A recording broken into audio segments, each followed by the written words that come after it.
Hello, welcome back to the Quiet Talk. I'm Maya, and I'm so happy to have you here today. This is just a small space where we slow things down for a while and talk about things that actually matter.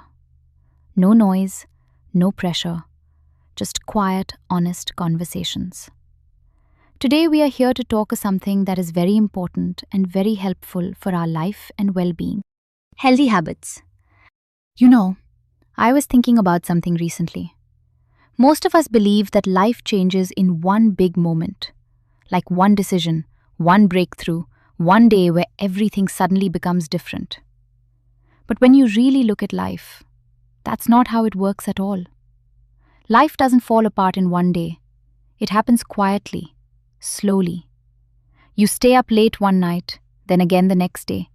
You skip a workout, you tell yourself you'll start tomorrow. And without even realizing it, weeks pass, months pass, and you start feeling stuck. And I think what's interesting is, we don't notice it while it's happening. But the same thing is true the other way around too. Life can get better in the same quiet way, not through big dramatic changes, but through small habits, tiny things that you repeat every day, almost without thinking. So today, I just want to sit with you and talk about that. Not in a strict or overwhelming way, not in a you must change everything kind of way. Just simple habits that actually fit into real life. Let's think. Why habits matter? I think one of the biggest reasons we struggle with change is because we try to do too much at once. Maybe you've felt this too. You wake up one day and decide that everything is going to be different now. You're going to wake up early, eat healthy, work out, read books, meditate. Basically, become a completely new version of yourself overnight. And for a day or two, it feels exciting. You feel motivated. You feel like you're finally doing it. But then something small happens. You feel tired one day, or you miss one habit, and suddenly everything falls apart. And then comes that thought, maybe I just don't have discipline. But honestly, it's not about discipline. It's about the way we approach change. Because when you really think about it, your life is just a collection of your habits, the small things you do every single day without even paying attention. If your mornings always start in a rush, your whole day feels off. If your mind is constantly filled with noise from your phone, your thoughts feel scattered. If you keep choosing comfort over movement, your body slowly starts to feel heavier. But if you gently shift just a few of those things, even a little, something changes. Not in a loud, dramatic way, but in a way that feels steady, real.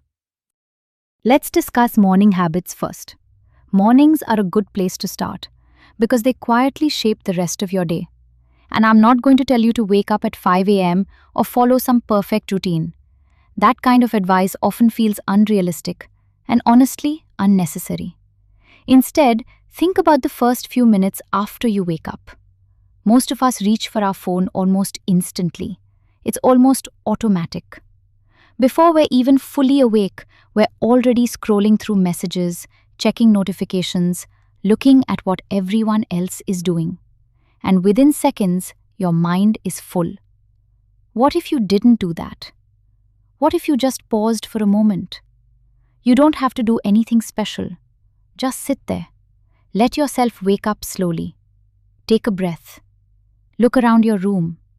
Notice the quiet before the world starts getting loud. It sounds like such a small thing, but it changes how your day begins. And maybe sometime after that, you move your body a little. Not in an intense way, not as a task you have to complete. Just a gentle movement. A stretch, a short walk, a few simple exercises. There's something about moving your body early in the day. It wakes you up from the inside. I remember hearing about someone who started with just 5 push-ups a day. That's all they committed to. It almost felt too small to matter. But they kept doing it, and slowly, it became something bigger. That's how habits work. They don't need to be big. They just need to be repeated. Even something as simple as drinking water in the morning. It sounds basic, but after hours of sleep, your body really needs it. And sometimes these small, quiet actions are the ones that make the biggest difference. Next is food habits. When it comes to food, I think we often make it more complicated than it needs to be. We think in terms of strict rules, diets, restrictions. But sometimes just being aware is enough. For example, have you ever noticed how quickly we eat? It's almost like we're rushing through it without even realizing.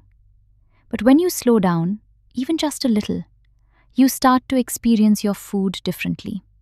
You actually taste it. You notice when you're full. And there's something else I've noticed too. When you're eating while scrolling on your phone, it's like your mind isn't even there. You finish your meal, but it doesn't feel satisfying because you weren't really present for it.